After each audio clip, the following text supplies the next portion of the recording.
દોસ્તો, હાલમાં એક નવા સમાચાર આવી રહ્યા છે કે હવે અફઘાનિસ્તાન પણ પાકિસ્તાનમાં જતા પાણીને રોકી લેશે. અફઘાનિસ્તાનની તાલિબાન સરકારના જે જનરલ છે, જનરલ મુબિન, એ જનરલ મુબિને તો ત્યાં સુધી કહી દીધું છે કે અફઘાનિસ્તાનની નદીઓનું પાણી એ અમારા માટે લોહી છે અને અમે અમારા લોહીને આવી રીતના નિરર્થક નહીં વહેવા દઈએ. હવે આ જનરલ મુબિનનું જે સ્ટેટમેન્ટ આવ્યું છે એ સ્ટેટમેન્ટનો સીધો મતલબ એવો થઈ રહ્યો છે કે અફઘાનિસ્તાન જે છે એ સિંધુ નદીની એક સહાયક નદી કાબુલ નદી અને કાબુલ નદીની સહાયક નદી એવી કુનાર નદી, આ કુનાર નદી ઉપર એક ડેમ બાંધવા જઈ રહ્યું છે.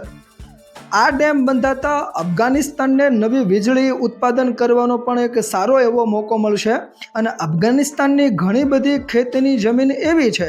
જ્યાં અત્યારે સિંચાઈ માટે પાણી નથી મળી રહ્યું, તો એવી જમીન માટે પણ પાણી ઉપલબ્ધ થશે. જી હા દોસ્તો, અહીંયા તમે જોઈ શકો છો કે અફઘાનિસ્તાનને તો જે લાભ થવાનો હશે એ તો થશે જ, પરંતુ પાકિસ્તાનને સિંધુ નદીનું પાણી જેટલું મળવાનું છે એ હવે પૂરતું પાણી નહીં મળે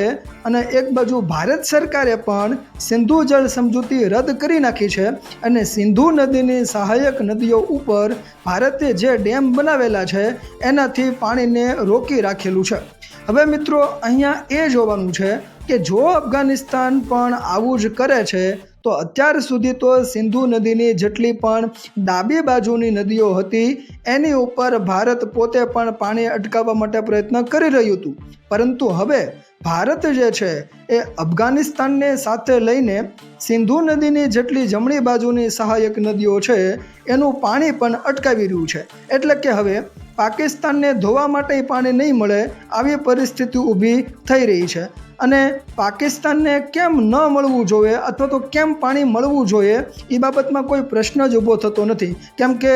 પાકિસ્તાન એક એવો દેશ છે કે જે ધર્મ પૂછીને લોકોને મારી રહ્યો છે. હું પાકિસ્તાન જ કહીશ, કોઈ આતંકી છાવણીનું નામ નહીં લઉં, કારણ કે પાકિસ્તાનની સેના પોતે જ હવે એક આતંકી સંગઠન છે અને હવે એ દિવસો દૂર નથી કે બહુ જલ્દી ભારત પણ કદાચ પાકિસ્તાનની સેનાને એક આતંકી સંગઠન તરીકે જાહેર કરી દે તો એમાં પણ નવાઈ નહીં રહે મિત્રો.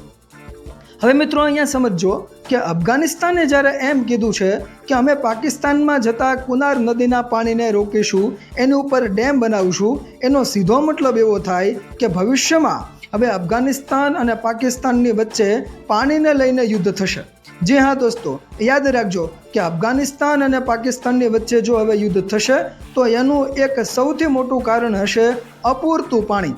આ સિવાય મિત્રો એ પણ યાદ રાખજો કે ભારતે અફઘાનિસ્તાનની અંદર હરી નદી ઉપર એક સલમા ડેમ બંધાવેલો છે અને આ ડેમ જે છે એને કહેવાય છે અફઘાનિસ્તાન ઇન્ડિયા ફ્રેન્ડશિપ ડેમ.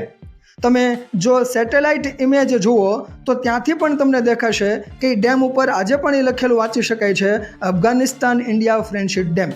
હવે એવો જ એક બીજો ડેમ ભારત બનાવવા જઈ રહ્યું છે, એની ડિઝાઇન પણ તૈયાર થઈ ગઈ છે અને એ ડેમ છે શહતૂત ડેમ. મિત્રો યાદ રાખજો, કાબુલ નદી જે સિંધુ નદીની સહાયક નદી છે અને આ સિંધુ નદીના કારણે પાકિસ્તાનને પાણી મળે છે, એ જે સિંધુની સહાયક નદી એવી કાબુલ નદી ઉપર શહતૂત ડેમ જે છે એ અફઘાનિસ્તાનમાં ભારત બંધાવશે.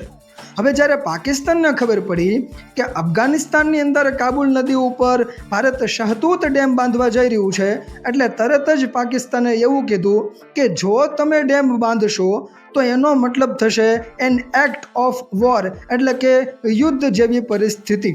હવે પરિસ્થિતિ તમે ઊભી કરો કે અમે ઊભી કરીએ એનો કોઈ મતલબ નથી, ખુવારી તો હવે તમારી જ થવાની છે. મિત્રો, અહીંયા સીધો મતલબ એવો થાય કે ભારત હવે એક નવું જ હથિયાર ઉગામી રહ્યું છે પાકિસ્તાન સામે લડવા માટે અને એ હથિયાર છે વરુણાસ્ત્ર, એટલે કે પાણીરૂપી અસ્ત્ર શસ્ત્ર. હવે આનો સીધો મતલબ એવો થાય કે પાણીને એક શસ્ત્ર બનાવીને ભારત પાકિસ્તાન સામે અત્યારે લડી રહ્યું છે અને એ લડશે અને ભારત એમાં વિજયી પણ સાબિત થશે. તો મિત્રો, આજે અગત્યની બાબત ચર્ચામાં આવી છે, એનાથી એક બાબત તો હવે સાબિત થઈ ગઈ છે કે ભારત અફઘાનિસ્તાનમાં બેઠેલી જે તાલિબાન સરકાર છે એ તાલિબાન સરકારની મદદથી પણ પાકિસ્તાનને જો કંઈક પાઠ ભણાવી શકાતો હશે તો પાઠ ભણાવવામાં કાંઈ પણ કાચું કાપશે નહીં મિત્રો. તો મિત્રો, અમારો આ વિડીયો લેક્ચર જો તમને પસંદ આવ્યો હોય તો અમારી ચેનલને લાઇક, શેર અને સબસ્ક્રાઈબ ચોક્કસથી કરજો મિત્રો. આભાર આપ સર્વેનો.